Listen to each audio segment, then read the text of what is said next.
यह एक बहुत पुरानी कहानी है।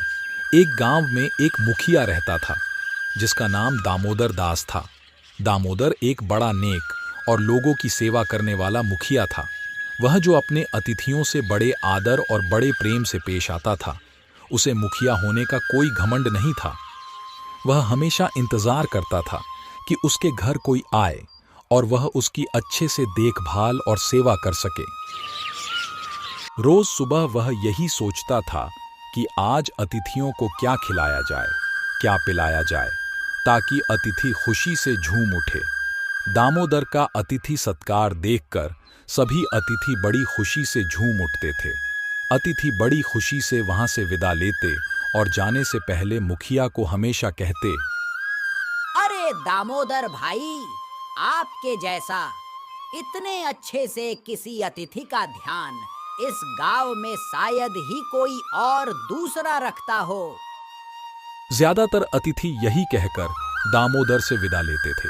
उनकी ऐसी ही बातें दामोदर को बड़ी अच्छी लगती थीं।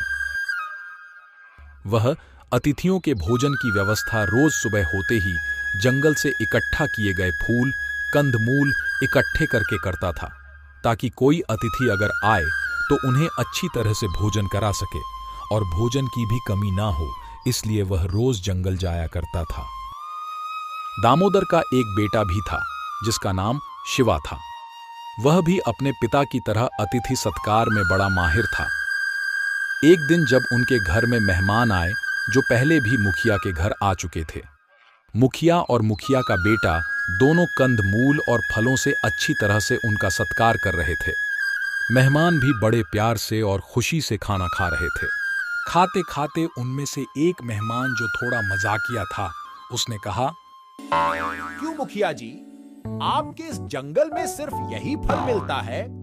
हमारे वहां के जंगल में तो बहुत तरह तरह के फल मिलते हैं, पर मुझे तो ये ही फल बहुत अच्छे लगते हैं। ठीक है मुखिया जी, दूसरी बार आपके यहां खाना खाकर मजा ही आ गया।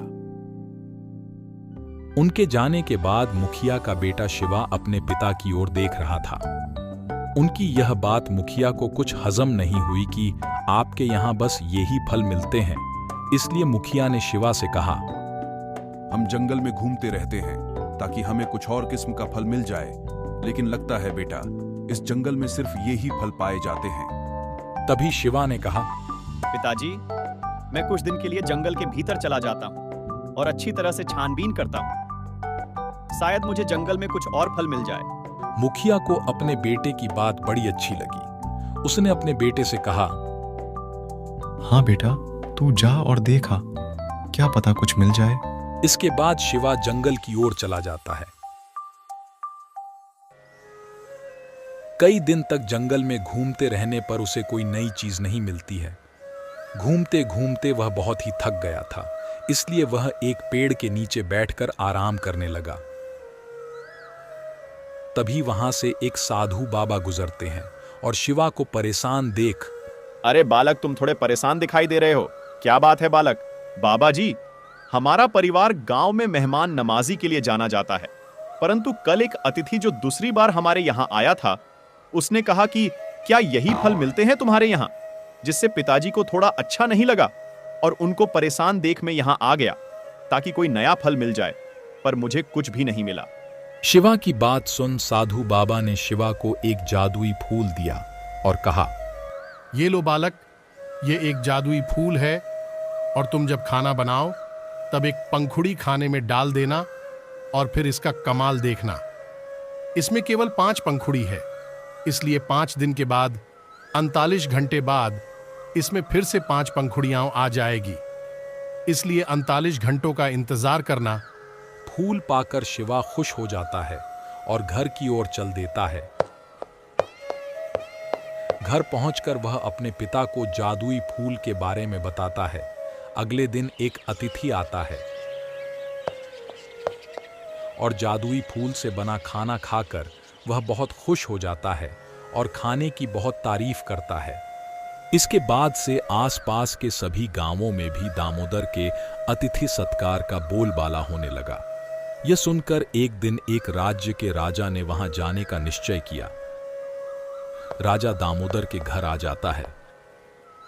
दामोदर शिवा से खाना परोसने को कहता है। बेटा शिवा, ओ शिवा, देख तो हमारे यहाँ कौन आए हैं, जा जल्दी से खाना ले आ। यह सुनकर शिवा थोड़ा उदास होकर बोला। पिताजी, वो फूल की सारी पंखुड़ियां खत्म हो गई है और नई आने में 2 दिन लगेंगे। तो बताइए पिताजी, अब हम क्या करें? बेटा, अब राजा जी को बिना खाना खिलाए तो नहीं भेज सकते हैं ना। जा तू पहले वाले ही कंदमूल और फल ले आ।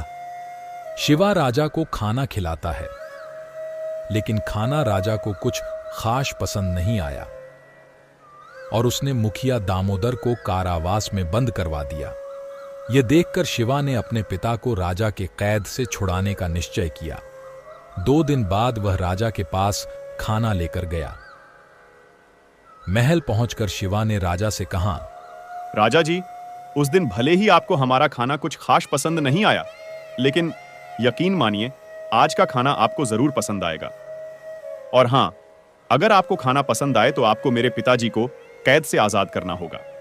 बात तो तुम्हारी सही है, परंतु अगर मुझे ये खाना पसंद नहीं आया तो मैं तुम्हें भी कारावास में डाल दूंगा, समझे? यह कहकर राजा भोजन करता है। राजा को वह भोजन बहुत पसंद आता है। इसके बाद राजा दामोदर को कैद से मुक्त कर देता है और दोनों बाप बेटे को राजा बहुत से उपहारों के साथ विदा करता है। इसके बाद दोनों खुशी खुशी घर आ जाते हैं और नए मेहमानों का इंतजार करते हैं। इस तरह शिवा जादुई फल राजा से उपहार और अपने पिता से उनका आशीर्वाद प्राप्त करता है।